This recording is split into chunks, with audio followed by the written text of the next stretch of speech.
Après avoir été enceinte pendant 11 mois, Tommy donne naissance à une magnifique petite fille. Cependant, des événements étranges commencent à se produire lorsque de grandes mouches entourent le bébé. Les infirmières, anxieuses, essaient de gérer la situation, mais l'atmosphère devient rapidement terrifiante. Tommy, inquiète, tente de protéger son enfant tout en faisant face aux chuchotements et aux peurs des infirmières. Son mari, Faye, rentre avec des provisions, mais Tommy hésite à lui parler des mouches. Finalement, la situation se détériore, des bruits mystérieux la réveillent, horrifiée, elle découvre que son bébé flotte entouré de mouches. L'angoisse monte dans la chambre alors que Faye et sa mère se précipitent pour comprendre ce qui se passe. La belle-mère, convaincue que quelque chose de maléfique entoure le bébé, accuse Tommy de sorcellerie. Des tensions éclatent entre les personnages, et Tommy se retrouve isolée, incapable de défendre son rôle de mère. Elle finit par appeler sa propre mère pour demander de l'aide. Tandis que la situation devient critique, la mère de Tommy arrive chez elle, désireuse de comprendre le mystère. Ensemble, elles décident de se rendre à l'église pour prier pour le bébé. À l'église, elles font face à des révélations surprenantes, notamment une couverture de bébé offerte par l'ex de Faye, ce qui semble être à l'origine des troubles. Avec l'aide du pasteur, elles prient pour chasser les forces maléfiques. Finalement, le bébé est sauvé, et la famille parvient à guérir des tensions et des malentendus qui les avaient séparés. Tommy et Faye s'engagent à travailler sur leur confiance et leur communication, tandis que la belle-mère de Tommy reconnaît ses erreurs. L'histoire souligne l'importance de la famille, de la foi, et de la capacité à surmonter les épreuves par le pardon et l'unité. Après la délivrance de leur fille, la vie d'Amani et de Faye reprit un rythme plus serein, mais les événements récents restèrent gravés dans leur esprit. La tension, bien que diminuée, flottait toujours dans l'atmosphère de leur foyer. Amani réalisait que le voyage vers la réconciliation et la confiance serait long. Un matin ensoleillé, après plusieurs nuits de sommeil agité, Amani se réveilla avec une détermination renouvelée. Elle savait qu'ils devaient explorer la source du mal qui avait plané sur leur famille. Face à ces inquiétudes persistantes concernant le cadeau de l'ex de Faye, Amani entreprit de mener sa propre enquête. Elle se rendit donc chez une sage-femme, une femme âgée respectée dans le village pour ses connaissances en herboristerie et en tradition. Cette sage-femme, nommée Maya, avait aidé de nombreuses familles à surmonter des épreuves similaires. Amani frappa à la porte, son cœur battant la chamade. « Ah, Amani, entre, dit Maya d'une voix douce. J'ai entendu parler des troubles de ta petite fille. Que puis-je faire pour toi ?»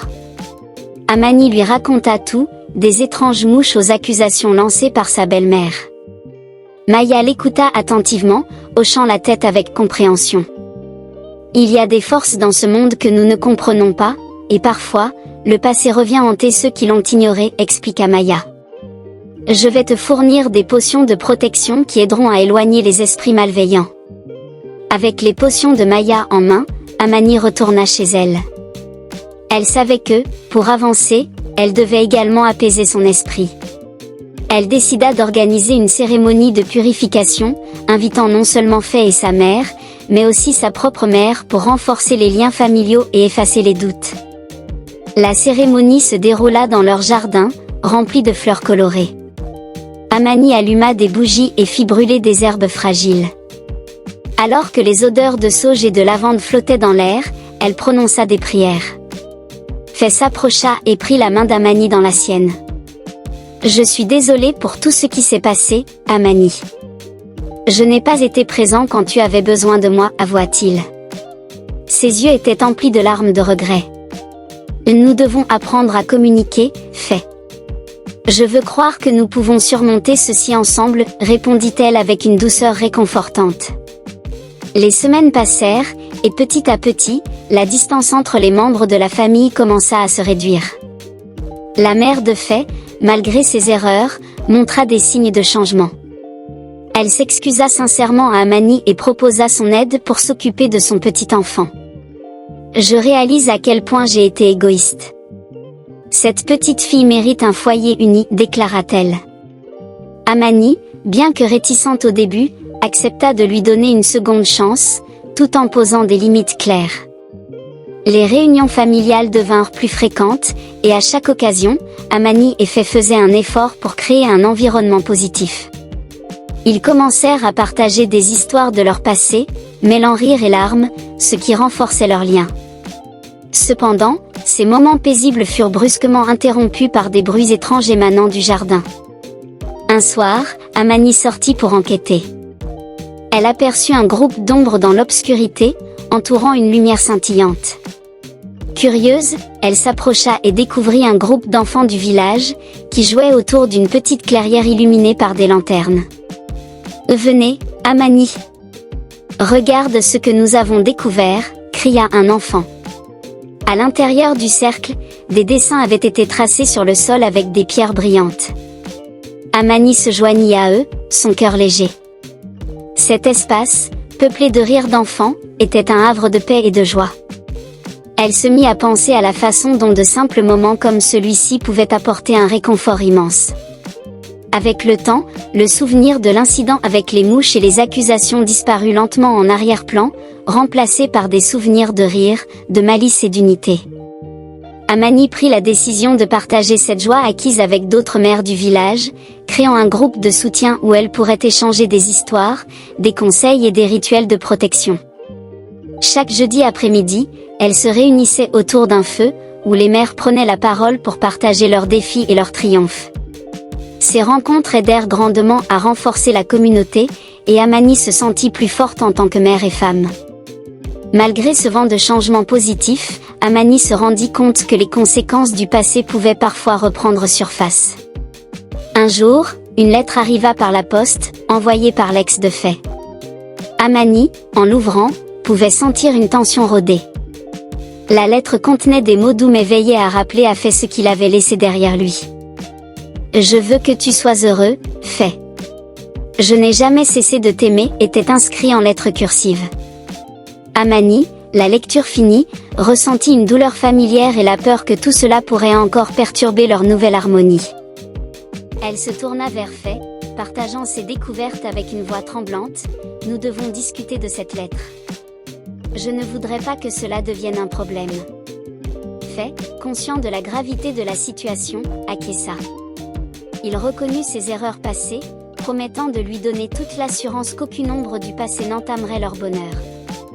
Grâce à l'honnêteté, la communication, et l'amour inconditionnel qu'ils se portaient, Amani et Faye prirent des mesures pour renforcer leur relation. Ils travaillèrent ensemble sur leurs limites, et Faye coupa définitivement les ponts avec son passé, renouant des liens solides avec Amani. Avec le soutien de leur famille et de la communauté, ils se retrouvèrent plus unis que jamais. Mais Amani savait que la vigilance était de mise. Elle décida qu'elle et Faye continueraient à prier et à agir pour renforcer leur foyer par des rituels, des histoires et des moments partagés. Dans les mois qui suivirent, Amani accueillit des résidents du village chez elle, partageant des histoires et des célébrations. La petite fille grandissait, entourée d'amour et de sagesse, épanouie dans un foyer fort. Les rituels de purification et les célébrations festives devinrent des témoins de leur unité familiale.